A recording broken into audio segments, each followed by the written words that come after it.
राधे राधे आप सभी को। आज हम आपको बताएंगे राधा नाम की महिमा के बारे में। एक बार एक संत जी किसी गांव के निकट आश्रम पर भागवत जी की साप्ताहिक कथा कर रहे थे। तीसरे दिन के वृत्तांत में वह कथा करते हुए बताने लगे, अनेक प्रकार के लोग जो पाप कर्म करते हैं उन्हें अनेक प्रकार के नरकों में जाना पड़ता है, लेकिन एक उपाय है जिसके द्वारा नरकों में जाने से बचा जा सकता है। कोई एक बार सच्चे हृदय से जब राधा रानी को नाम पुकार लेता है तो वह नरकों में नहीं जाता। एक सेठ जी जो हर रोज आकर सत्संग सुना करते थे, सत्संग समाप्ति के पश्चात वह संत जी के चरणों में आकर बड़ी जोर से रोने लगे। संत जी ने कहा, अरे सेठ जी, आप क्यों रो रहे हो? तुम्हारा मन उदास क्यों है? सेठ जी रोते रोते कहने लगे, भगवान, आपकी कृपा से मुझे सब कुछ प्राप्त है, पर मेरे मन को एक बड़ी चिंता सता रही है। संत जी ने कहा, कहो क्या चिंता है? कौन सी चिंता है, मुझे बताइए। सेठ जी कहने लगे, आज आपने भागवत कथा में नरकों का वर्णन किया और वर्णन करते हुए बताया कि जीवों को अनेक पापों से नरकों की प्राप्ति होती है, लेकिन एक उपाय है जिसके द्वारा नरकों में जाने से बचा जा सकता है। तो प्रभु, मैं तो आपकी शरण में हूँ, रोज सत्संग सुनने भी आता हूँ। मेरे मन में तो यह विश्वास है, आप संतों की कृपा से, भागवत की कृपा से मेरा उद्धार तो हो ही जाएगा। लेकिन मेरा एक छोटा भाई है जिसकी उम्र 50 साल है। वह ना तो सत्संग में जाता है, ना परमात्मा पर उसका विश्वास है, और ना ही वह कभी प्रभु जी का सुमिरन करता है। उसका उद्धार किस प्रकार से होगा प्रभु? मुझे उसकी बड़ी चिंता सताती है। मैं उसे बहुत बार समझाने का प्रयास भी करता हूँ, इस संसार के काम तो होते ही रहेंगे, तुम राम के नाम का सुमिरन भी कर लिया करो। तब वह कहता, ऐसा करने से कुछ नहीं होता, तुम भी मत किया करो। सेठ जी संत जी से कहते हैं, प्रभु, मैं जितना आस्तिक हूँ, प्रभु के प्रति जितनी मेरी आस्था है, जितनी मेरी श्रद्धा है, मेरा भाई उतना ही कट्टर है और नास्तिक है। तब संत जी ने कहा, क्यों चिंता करती हो? एक दिन उसका भी उद्धार अपने आप ही हो जाएगा। सेठ जी रोते हुए कहने लगे, हे भगवान, उसका उद्धार कब होगा? आप जैसे महापुरुष हमारे गांव में आए हैं, मुझे तो आप पर ही यकीन है, आप ही उसका उद्धार करके जाएंगे। अब आप कैसे भी कृपा कर मेरे घर आइए और एक बार तो उसके मुख से श्री राधा नाम का उच्चारण कराइए। तब सेठ जी की विनय सुनकर संत जी कहने लगे, कल सत्संग समाप्ति के पश्चात मैं आपके घर आऊंगा और उसे परमात्मा का सुमिरन अवश्य ही कराऊंगा। दूसरा दिन हुआ, सेठ जी अपने घर गए, संत जी के आने का इंतजार करने लगे। आश्रम पर कथा की समाप्ति हुई। अब संत जी अपने वचन के अनुसार सेठ जी के घर पहुंच गए। जैसे ही घर पहुंचे, सेठ जी ने बड़े श्रद्धा भाव से संतों का स्वागत किया। उन्होंने अपने भाई को बुलाकर कहा, संत जी आज हमारे घर पधारे हैं, उनका दर्शन कर लो। वह अंदर से बैठे बैठे कहने लगा, मुझे ना किसी संत से मिलना है और ना ही किसी भगवान से मिलने की मेरी इच्छा है। तुम ही उनकी सेवा करो और तुम ही उनका पेट भरो। तो संत जी ने भी उसके भाई के वचन सुन लिए। तो सेठ जी संत जी को देखते हुए रोने लगे और कहने लगे, भगवान जी, देखा आपने, आपके सामने ही आपका अपमान कर रहा है। संत जी कहने लगे, सेठ जी ख्याल ना कीजिए, सब कुछ अच्छा ही होगा। अब सेठ को दिलासा देते हुए संत जी पलंग से उतरे और उसके भाई के कक्ष में आ गए और उसके कंधों पर हाथ रख कर कहने लगे, और बताओ आज तक कितना कमाया?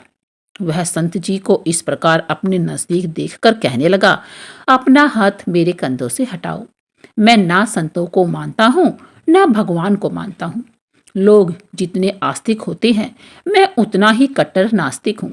मैं भगवान को नहीं मानने वाला हूँ। आप मेरे नजदीक क्यों आई हैं? संत जी कहने लगे, मैं तो अपना काम करने आया हूँ। संतों का काम होता है लोगों का उद्धार करना। आज तुम्हारे उद्धार का कार्य मिला है तो अवश्य इसको करके ही जाऊंगा। वह सेठ का भाई भी बड़ा कट्टर था। वह कहने लगा, आपको किसी का भी उद्धार करना है कर लीजिए, पर मेरा उद्धार आप नहीं कर सकते। मैं कुछ भी नहीं करने वाला हूँ। सेठ के भाई को देखकर संत जी मुस्कुराई और कहने लगे, एक बार राधे राधे बोल दो। वह सेठ जी का भाई कहने लगा, मैं कुछ नहीं बोलूंगा। संत जी ने फिर कहा, राधे राधे बोल दो। वह भाई फिर से कहने लगा, नहीं कहूँगा, नहीं कहूँगा। फिर संत जी ने कहा, राधे राधे बोलो। वह कहने लगा, मैंने कहा ना, मैं नहीं बोलूँगा, नहीं बोलूँगा। फिर संत जी सेठ जी के पास आए और कहने लगे, अब आपने मेरे ऊपर यह जिम्मा सौंपा है कि मैं आपके भाई का उद्धार करूं। अब मैं जैसा करूंगा आप बीच में बिल्कुल भी नहीं आना। आप सारे परिवार वाले जाकर बाहर बैठ जाओ। जब तक मैं आपको बुलाऊं नहीं, तब तक एक भी परिवार वाला इस कक्ष में नहीं आना चाहिए। अब इस प्रकार सेठ जी अपने परिवार सहित बाहर आकर बैठ गया। अब कक्ष में सिर्फ संत जी और सेठ जी का भाई ही था। संत जी ने पुनः प्रेम से कहा, अरे भैया एक बार राधे राधे बोल दो। वह कहने लगा, मैंने आपसे मना किया है कि मैं नहीं कहूँगा। ना भगवान को मानता हूँ, ना भगवान की बातें मानता हूँ। मैं कट्टर नास्तिक हूँ। फिर संत जी पुनः उसे प्रेम से हंसते हुए कहने लगे, जितने तुम कट्टर नास्तिक हो, मैं उतना ही आस्तिक हूँ। मैंने अगर निश्चय कर लिया है, तुम्हारे मुख से राधा नाम सुनकर ही जाऊंगा। और पक्का समझ लेना कि तुम्हारे मुख से राधा का नाम निकलेगा और जरूर निकलेगा। वह कहने लगा, आप कितना भी प्रयास कर लो, मैं एक बार भी नाम नहीं लेने वाला हूँ।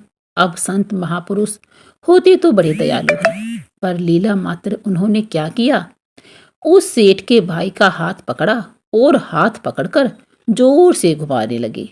सेठ का भाई ठहरा 50 साल का, वृद्ध अवस्था थी। संत भी वृद्ध थे, पर संतों के अंदर भक्ति का तेज होता है। उन्होंने जोर से उसके भाई का हाथ पकड़ा और मरोड़ दिया। हाथ घुमाकर संत जी फिर कहने लगे, कहो राधे राधे। फिर वह भाई कहने लगा, नहीं कहूँगा, नहीं कहूँगा।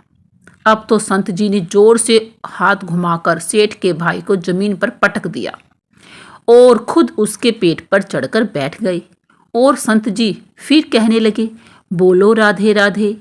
वह फिर कहने लगा, नहीं कहूँगा, नहीं कहूँगा। अब तो संत जी ने उसके दोनों हाथ पकड़कर उसके पैरों को बांध दिया और कहने लगे, कहो राधे राधे। अब ऐसी अवस्था में वह सोचने लगा, लगता है यह संत तो मुझे मार ही देंगे।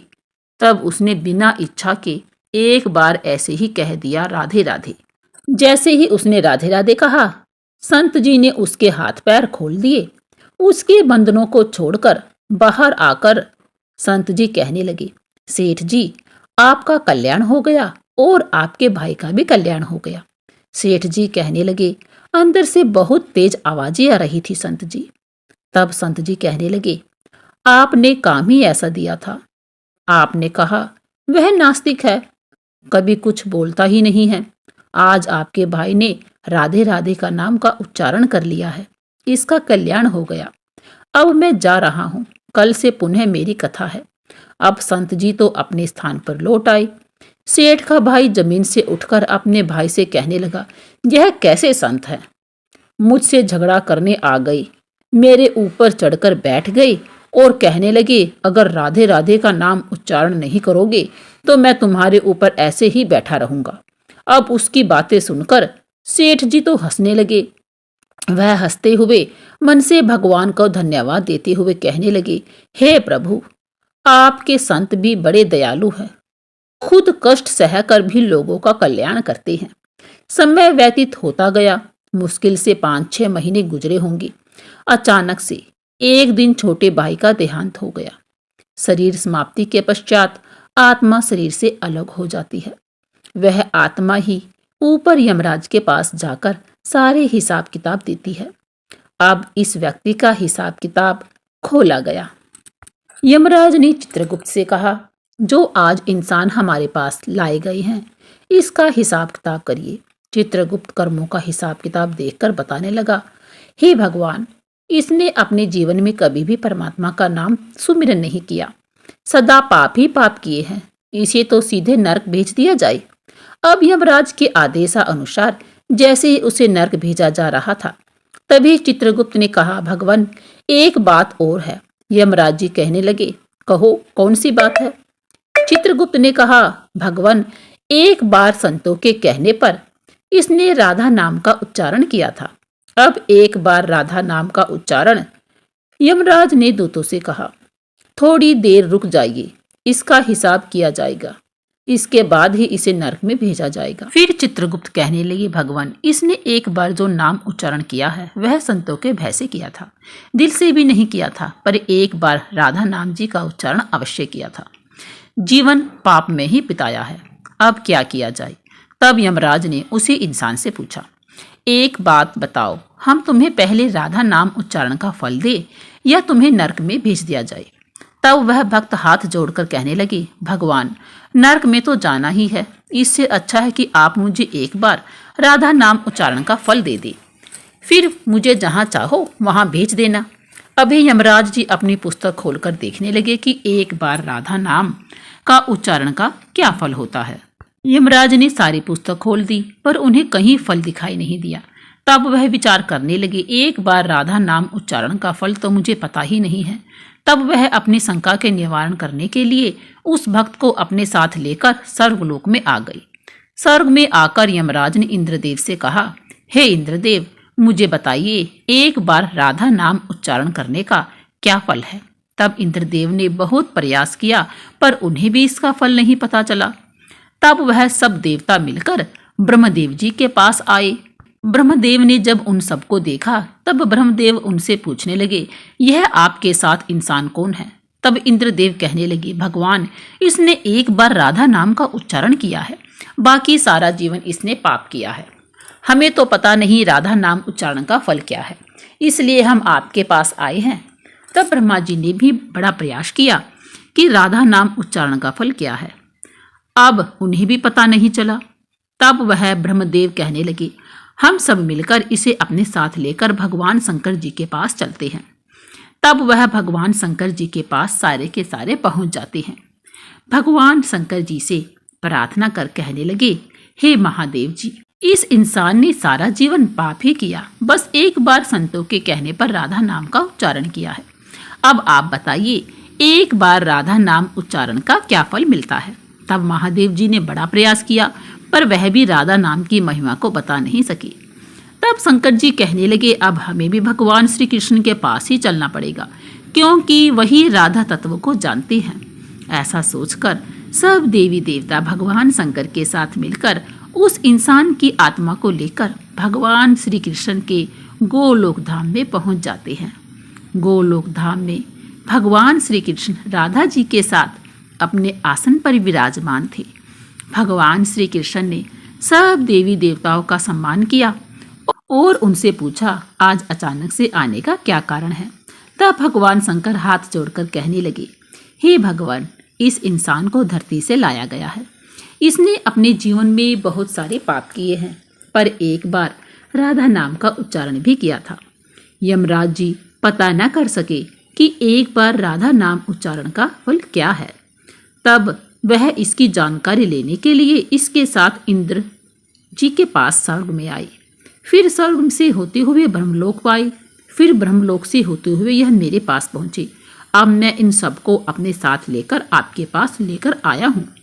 अब आप ही बताइए, एक बार राधा नाम उच्चारण का क्या फल हो सकता है। जब इस प्रकार बातें चल रही थी, तब श्री कृष्ण के पास बैठी राधा रानी बड़े जोर से हंसने लगी। तब श्री कृष्ण ने कहा, हे राधिका, क्यों हंसती हो। तब राधा रानी कहने लगी, हे भगवान, यह अभी तक राधा नाम का महत्व समझ नहीं सकी। तब भगवान शंकर जी कहने लगे, हे महारानी, राधिका के नाम का क्या असर है, आप हमें बताइए। तब राधा रानी जी कहने लगी, हे महादेव, आप खुद सोचिए, इस व्यक्ति ने एक बार राधा का नाम का जप किया। वह एक बार राधिका के नाम जपने से सर्वलोक की सैर करके आया, ब्रह्मदेव का ब्रह्मलोक में दर्शन करके आया। आपके महादेव लोक में आपका इसने दर्शन किया है। आज एक बार उच्चारण के प्रभाव से यह आप सबको साथ लेकर हमारे गोलोक धाम में आया है, मेरे दर्शन और श्री कृष्ण का पूजन कर रहा है। इससे अधिक राधा नाम का और क्या फल हो सकता है। जब राधा रानी जी ने इस प्रकार एक बार राधा नाम का पूरा महत्व बताया, तो यमराज कहने लगे, यह तो बड़ा अनंत फल है। जो व्यक्ति नरक में जाने वाला था, वह एक बार उच्चारण से सब लोगों की यात्रा कर भगवान श्री कृष्ण और राधा रानी के चरणों में उपस्थित हो गया है। इससे अधिक फल और क्या हो सकता है। तभी फिर से यमराज कहने लगे, भगवान क्या अब इसे नरक में जाने की आवश्यकता नहीं है। तब श्री कृष्ण जी कहने लगे, हे धर्मराज, जिसने एक बार राधा रानी के चरणों का दर्शन कर लिया हो वह तो कभी नरक में जा ही नहीं सकता। तब वह भक्त जो वहां पर राधा रानी के दर्शन कर रहा था वह कहने लगा, हे महारानी, मैंने तो संतों के भय में आकर आपका राधा नाम उच्चारण किया था, पर जो सच्चे हृदय से आपके नाम का उच्चारण करते हैं उन्हें तो जीवन में कोई भय नहीं होगा। वह तो नरक की यात्रा में कभी निकलेंगे ही नहीं, वह तो सीधा आपके चरणों में ही समा जाएंगे। तो इतना महत्व है एक बार राधा नाम के उच्चारण का। तो सच्चे हृदय से जो एक बार इस प्रकार कह दे, राधे राधे श्याम मिला दे, तो राधा नाम का उच्चारण करते ही परमात्मा का साक्षात दर्शन हो जाता है। तो भक्तों जोर जोर से बोलिए राधे राधे। अगर आपको यह वीडियो पसंद आई हो तो प्लीज़ लाइक करें, शेयर करें और सब्सक्राइब जरूर करें।